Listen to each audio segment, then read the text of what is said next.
Hey, good evening, everybody. This is Mary Moriarty. She is a lawyer in Minnesota. She's on with Anderson Cooper here on CNN. She just made a very shocking statement, but and even if someone's heard it before and so you say it's common, it's still shocking that it is common for ICE agents to just wantonly arrest people and be allowed to wantonly arrest someone just because they don't look white. Listen. Do not have a criminal record. Do not. So we're talking about people who may not have status here, but they do not have criminal records. And so by their own statistics, they are not telling the truth. And right now, if you do not have white skin, you are in danger of being approached by ICE or pulled over or boxed in and having ICE demand to see your proof of citizenship. It doesn't matter whether you're a citizen or not. Obviously, it doesn't matter if you're a police officer or a doctor or a nurse. We have businesses closing down because workers are afraid to go to work. We have kids who are being driven to school by other people because their parents are afraid to drive them to school. I don't want to let that sentence go by because I think what you said is really incredibly alarming. You are the prosecutor for Hennepin County, and you are saying if you don't have white skin, there's a good chance you can be pulled over and somebody with a mask on demand your identification and proof of citizenship. Yes, we've seen that over and over. Many reports of that. And if you have white skin too, and you are peacefully protesting, we've seen that as well. We saw a video where a woman was videoing whatever ICE was doing in a car in front of her, and the ICE agents were saying, "Haven't you learned?" And one of the ICE agents came back to her driver's door and said, "Haven't you learned?" And she said, "What do you mean by that?" And he refers to the shooting and killing of Renee Good. Huh. And she was exercising, she was exercising her constitutional rights. We have a federal court order right now in place. Imagine having to have a federal court order that tells ICE that they cannot gas peaceful protesters. We have an order in place. That court order basically states the law. I mean, it's not like it's some radical judge. It's simply stating basic law in the United States of America. And the administration is appealing it. And one might ask, why are they appealing an order that says that they can't gas people that are exercising their First Amendment rights?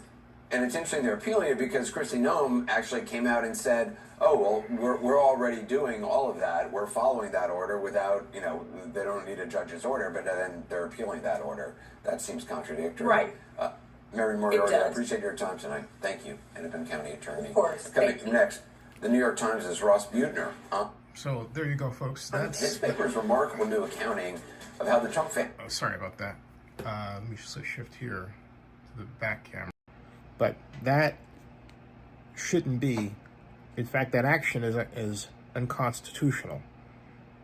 You should not be arrested because your skin is not white. So all these arrest actions should be challenged, and this is not a Democratic problem or Republican problem. This is an American problem pushed by a president of the United States who is on a crazy agenda of nothing less than world domination. It has nothing to do with our best interests. We never really had a gigantic immigration problem, but this was needed. And not only that, America is a country of immigrants. So you can go to an Irish bar, and I'll bet you there's a coin flip chance that someone who is illegal is working at that bar. That's right. Irish bars are known for providing refuge, in particular to Irish women who come over, need a job, they don't have a visa, or they're in the process of trying to get one, and so they get employed. This has gone on for a long, long time. And yet, because of President Trump and others who are racist, we have managed to see the immigration issue as just a Latino/Hispanic one. That's stupid, okay? No one raises or bats an eyelash over someone coming over from Croatia or the Ukraine or any fully industrialized country like, say, England, who wants to settle here, and maybe they didn't get their paperwork together properly. You don't find people trying to call the police, or for that matter, the police themselves trying to roust them out of the United States of America. People coming to America bring with them one thing: money. I don't care if they're poor. I don't care if they're rich. They still bring some money.